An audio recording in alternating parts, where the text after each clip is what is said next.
जय हिंद दोस्तों, मैं किशन आप सबका स्वागत करता हूं। शुरू करते हैं आज के डिफेंस समाचारों को।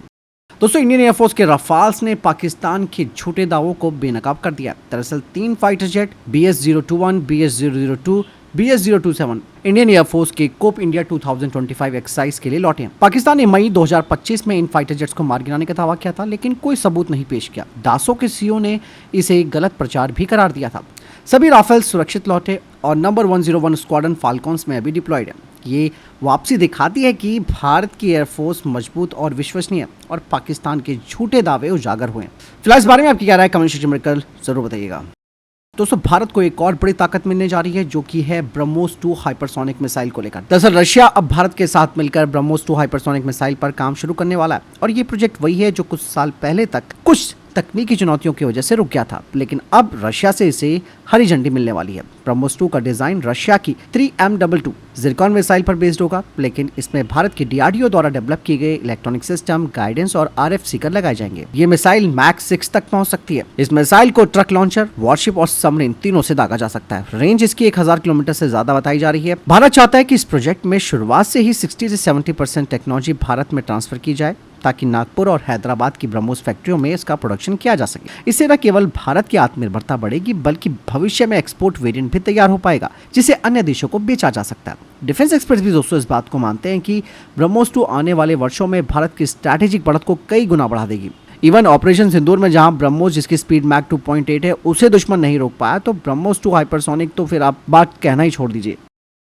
इसके अलावा दोस्तों, मई 2025 में जब ऑपरेशन सिंदूर हुआ था, तब इस युद्ध में दोस्तों ड्रोन्स का जबरदस्त तरीके से इस्तेमाल किया गया और इस जंग में दोनों देशों ने बड़ी संख्या में लॉइटरिंग म्यूनिशंस का इस्तेमाल किया था और इन ड्रोन्स ने कई महत्वपूर्ण ठिकाने तबाह भी किए, जिससे अब ये बात साफ हो चुकी है कि अब युद्ध का भविष्य इन्हीं पर ही डिपेंड करता है। लेकिन दोस्तों, इस लड़ाई में एक सबसे बड़ी कमी भी दिखाई दी।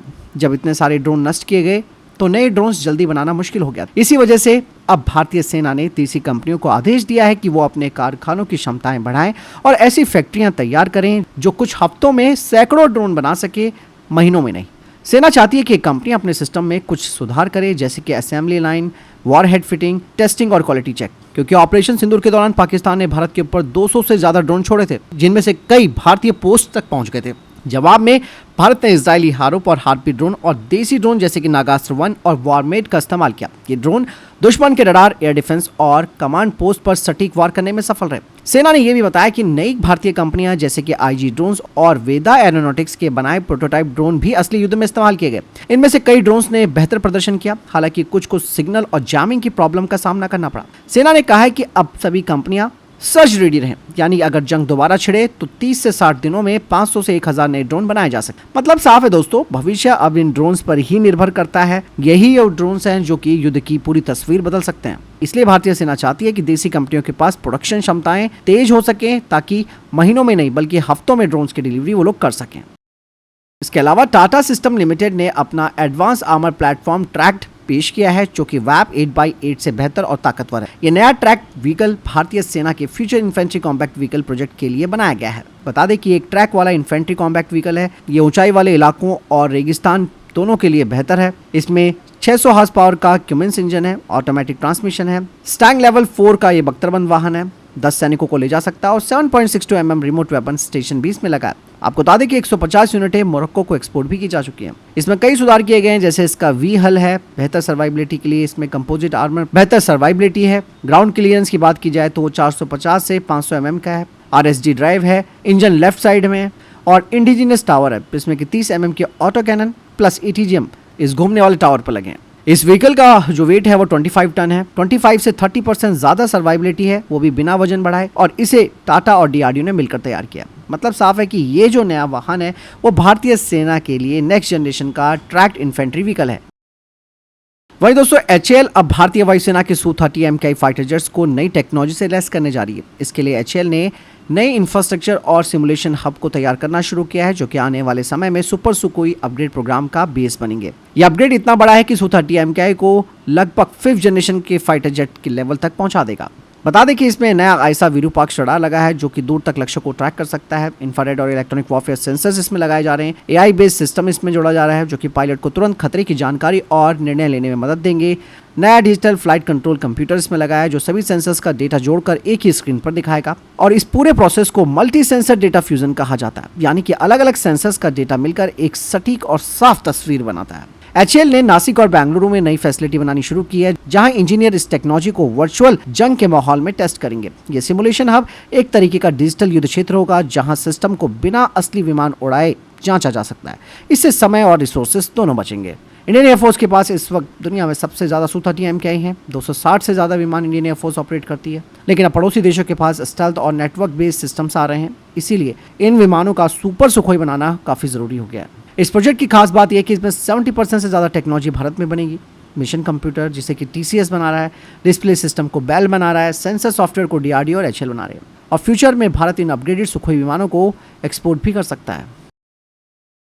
दोस्तों, मैंने आपको डिफेंस अपडेट में बताया था कि इजरायली कंपनी राफेल ने भारत को अपनी नई हवा से हवा में मार करने वाली मिसाइल स्काई स्टिंग का ऑफर दिया। यह मिसाइल करीबन 250 किलोमीटर तक मार कर सकती है। इजरायली कंपनी ने बताया कि मिसाइल का डिजाइन अब टेक्नोलॉजी मैच्योर हो चुका है, यानी कि बुनियादी काम तैयार हो गया है, लेकिन अभी भी इस मिसाइल का किसी फाइटर जेट से फायर करके पूरी तरीके से इसे टेस्ट नहीं किया गया। इजरायली कंपनी बोल रही है कि वे भारत में आखिरी टेस्ट और पायलट इंटीग्रेशन में मिलकर काम करने को तैयार है, यानी कि पूरी TOT वो भारत को देने के लिए तैयार है। इसकी रेंज जैसे मैंने बताया कि 250 किलोमीटर है। इसका वेट है 180 से 200 किलोग्राम, यानी कि तेजस फाइटर जेट पर भी लग सकती है। इसमें 3 स्टेज रॉकेट है, यानी कि बूस्ट, सस्टेन और टर्मिनल। आखिरी में ये बहुत तेजी से आती है। इसका स्मार्ट एक्टिव RF सीकर है जो जैमिंग से बचने के उपाय रखता है, यानी कि इलेक्ट्रॉनिक काउंटर मेजर्स। इसका गाइडेंस की बात की जाए तो INS/GPS और 2-वे डेटा लिंक है, यानी कि रियल टाइम टारगेट बदल सकते हैं इसके जरिए। वॉरहेड की बात की जाए तो इसमें हाई एक्सप्लोजिव फ्रेगमेंटेशन, यानी कि हवाई लक्ष्यों को रोकने के लिए ये काफ़ी असरदार होगी।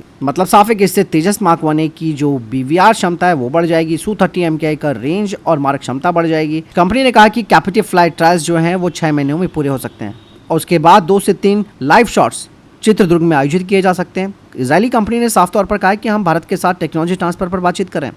मतलब ये कि भारत में इसके हिस्से और सॉफ्टवेयर सब यहीं बनेगा, क्योंकि दोस्तों ये जो स्काई स्टिंग मिसाइल है ये एक लंबी दूरी की जैम रोधी और आधुनिक BVRAM मिसाइल है और इवन भारत के अन्य फाइटर जेट्स में भी इसे जोड़ा जा सकता है।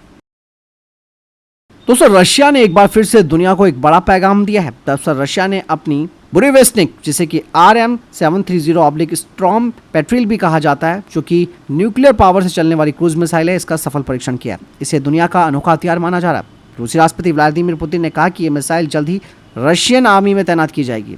इस मिसाइल की खास बातें हैं जैसे कि ये परमाणु ऊर्जा से चलती है, यानी कि ट्रेडिशनल रॉकेट इंजन की तुलना में बहुत लंबी दूरी तक उड़ान भर सकती है। जमीन से लॉन्च होती है, कम ऊंचाई पर ये उड़ान भर सकती है, यानी कि केवल 50 से 100 मीटर की ऊंचाई पर उड़ती है, जिससे रडार इसे पकड़ नहीं पाता। दूरी इसकी सबसे खास बात है दोस्तों, 14,000 से 20,000 किलोमीटर तक ये उड़ सकती है और लंबे टाइम तक ये हवा में रह सकती है। मतलब कई घंटे या कुछ दिनों तक ये मंडरा सकती है। परमाणु हथियार ले जाने में सक्षम है, सबसोनिक स्पीड है। 2018 में पुतिन ने पहली बार इस मिसाइल का खुलासा किया था। 2019 में इसका टेस्ट किया गया था, जिसमें कुछ दुर्घटनाएं भी हुई, जिसमें कि एक परमाणु विशेषज्ञ की मौत हो गई थी। 2023 से 2025 तक इसके कई सफल परीक्षण किए गए। अब ये कहा जा रहा है कि अमेरिका और नाटो के लिए ये सबसे बड़ा खतरा बन रही है। ये मिसाइल अमेरिकी मिसाइल डिफेंस सिस्टम को चकमा दे सकती है, दुश्मन के कमांड पोस्ट, सैन्य ठिकाने और महत्वपूर्ण जगहों को खत्म कर सकती है। हालांकि इसकी कुछ क्रिटिसिज्म भी सामने आ रहा है, जैसे कि सबसोनिक स्पीड की वजह से इसे पकड़ना आसान हो सकता है। लंबे समय तक उड़ते रहने से ये और ज़्यादा अनसेफ रहेगी। पिछले परीक्षणों में इसकी कई बार विफलताएं भी सामने आई हैं, यानी कि फेलियर्स सामने देखने को मिले हैं। लेकिन अमेरिकी खुफिया रिपोर्ट कहती है कि ये मिसाइल इंटरकॉन्टिनेंटल क्षमता वाली एक अनोखी मिसाइल है और इवन ये मिसाइल लंबी दूरी तय कर सकती है, ये भी एक टेंशन की बात है। वहीं दोस्तों, सैटेलाइट तस्वीरों से पता चला है कि चाइना ने पैंगोंग झील और गार काउंटी में नए एयर डिफेंस कॉम्प्लेक्स बनाए हैं, जिसमें कि बंकर और मिसाइल सिस्टम रखे गए हैं। इन बंकरों में स्लाइडिंग छतें लगी है, जिसमें कि उन्होंने HQ-9 लंबी दूरी की सतह से हवा में मार करने वाली मिसाइलें छुपा कर रखी हैं, जिन्हें कि ट्रांसपोर्ट इरेक्टर लॉन्चर से उठाकर दागा जा सकता है। गार काउंटी का जो कॉम्प्लेक्स है वो LAC से सिर्फ 65 किलोमीटर और नियोमाई एयरफील्ड के बिल्कुल सामने है और पैंगोंग झील के पूर्वी किनारे पर भी ऐसा कॉम्प्लेक्स बन रहा है। इसके अलावा command and control building China बना रहा है, बैरक और व्हीकल शेड्स बना रहा है, एमुनिशन डिपो वहां पे तैयार कर रहा है, रडार सिस्टम डिप्लॉय कर रहा है, केबल्स और डेटा कनेक्शन के जरिए ये पूरा सिस्टम कमांड सेंटर से जुड़ा रहेगा। और पहली बार चीन ने ऐसे बंकर तिब्बत में बनाए। पहले ऐसे बंकर दक्षिणी चीन सागर के विवादित द्वीपों के पास देखे गए थे। अमेरिकी कंपनी ASA और वेंटर ने सैटेलाइट तस्वीरों से इन सब की पुष्टि की है और ये बंकर दोस्तों भारत के न्योमा एयरफील्ड और लद्दाख क्षेत्र के लिए सीधा खतरा बन सकते हैं। जैसे कि चाइना दिखा रहा है कि उसकी एयर पावर यहाँ पर काफी बढ़ने वाली है और वो बॉर्डर पर सख्त तैयारी कर रहा है। दोस्तों इंडियन एयरफोर्स अपने Su-30 MKI फाइटर जेट्स को नई लाइफ देने के लिए सुपर सुखोई अपग्रेड प्रोग्राम को आगे बढ़ा रही है। इस अपग्रेड में 65,000 करोड़ रुपए का खर्च आएगा और लगभग 80 विमानों पर यह लागू होगा।